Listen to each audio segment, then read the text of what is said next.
ASMR Koffin Radio. Welcome to another exciting episode of Koffin Radio. I am Heartthrob Rob, and today we are talking about WWE Most Wanted Treasures, Season 1, Episode 2.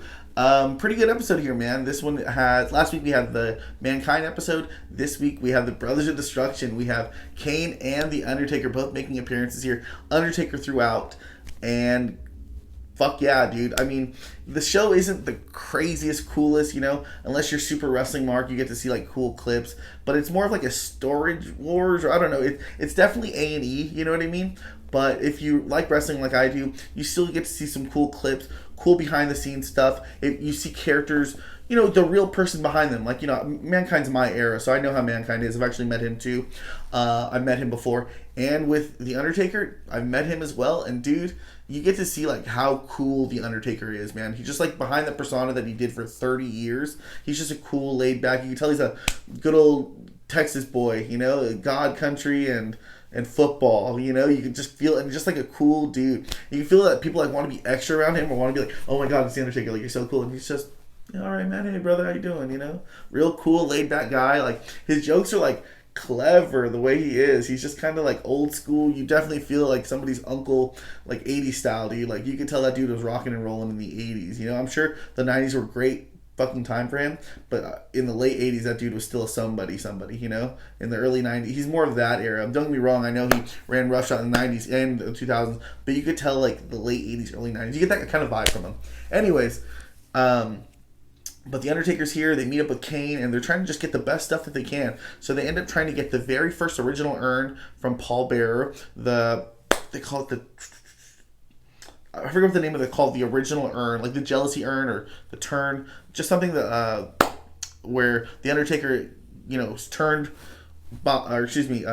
Paul Bearer turns on the Undertaker for Mankind. It's that one. So it's a very pivotal moment for Mankind and Undertaker, and as well as the Kane thing, you know, because I mean that's when they really switch. You know, the Undertaker, that's the source of his power. So they're trying to find his original gear. They're trying to find Paul Bearer's urn. And they're trying to find anything with Kane. They're trying to find the first Kane mask. And they don't find the very first Kane mask when they meet Kane or when they go visit Kane. But they do get the second mask, which is still very, very, very cool. They find Undertaker's original gear, which goes for like some crazy, crazy amount. Like 30,000 or 100,000. I can't even remember now. But just the amount that people are willing to bet or pay for these is incredible and definitely worth it. But you just realize how much is like really needed and how much is really known about these pieces, you know, just because the intricacies that they know, like Kane's first mask, things with Unabomb, they show like really cool clips, you know. Some of the behind the scenes stuff that they have that really shows what goes on behind this wrestling is very cool. I would say this episode was probably a little bit better than last week's. I love Mankind, but I feel like this one was more like, oh my God, like we're chilling with the fucking Undertaker, you know, as compared to last one was Mick kind of haggling with a lot of fans, which is okay too, don't get me wrong, but I mean being around the Undertaker and like really being in his world is very cool.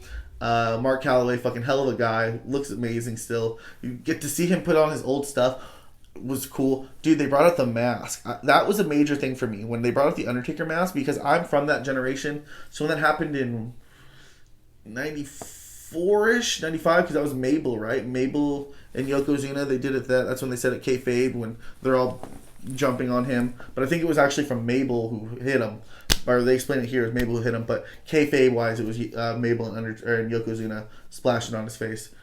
But that mask is really cool, man. They get everything that they need. Very cool episode, man. Next week we have some, I forget who we have next week, but we'll also turn into that one. The show isn't my favorite show of all the wrestling stuff, but it's cool as a little after effect of the A&E biography show. Maybe if it was on a different night, that way I don't have to watch 3 hours of wrestling straight again. But it's cool. It's passable for sure. Better than a lot of other stuff on television. But let me know what you guys think, man. We'll talk about it in the comments. Make sure you like and subscribe. And if you like what you're watching, then hop in the coffin. Follow us on social media at Koffin Radio. Koffin is spelled with a K. That's all for today. ASMR Koffin Radio.